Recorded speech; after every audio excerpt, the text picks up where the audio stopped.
আরে হাফেজও পড়তে পারে না, এমনি কোথা থেকে কোথায় চলে গেছে। আগে বলে দিয়েছে কেউ যেন লোকমা দিও না গো।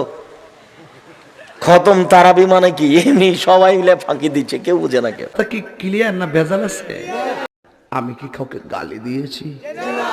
الملك يومئذ لله يحكم بينهم الذين امنوا وعملوا الصالحات في جنات النعيم والذين كفروا وكذبوا باياتنا اولئك لهم جنات تجري من تحتها الانهار خالدين فيها اولئك اصحاب الجحيم وما ارسلنا من قبلك من رسول ولا نبي الا اذا تمنى القى الشيطان في امنيته। আসসালামু আলাইকুম বড় ভাই।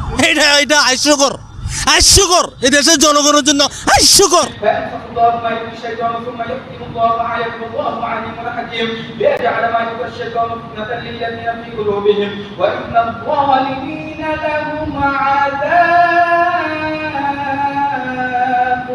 عليم। الله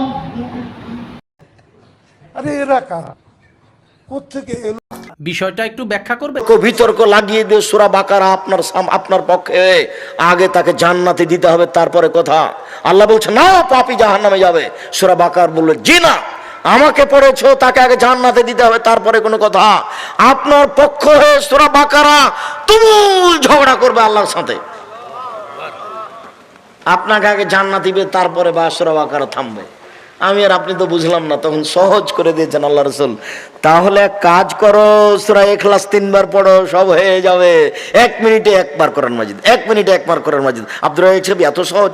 জি, আপনি ব্যাগ ভরে নেন না নেকিতে। এবং তেলাওয়াতের গুণগত মান নিশ্চিত করে যাতে আমরা তেলাওয়াত করি, কারণ রুব্বা কারিলিল কোরআন ওয়াল কোরআন ইয়ালআনুহু, কোরআনের কিছু কারি আছে বা তেলাওয়াতকারী আছে যাদেরকে কোরআন রহমতের পরিবর্তে লানত দেয়। তো আমরা যেন রহমতের মাসে লানত না কুড়াই, আমরা যেন বেশি বেশি রহমত কুড়াতে পারি।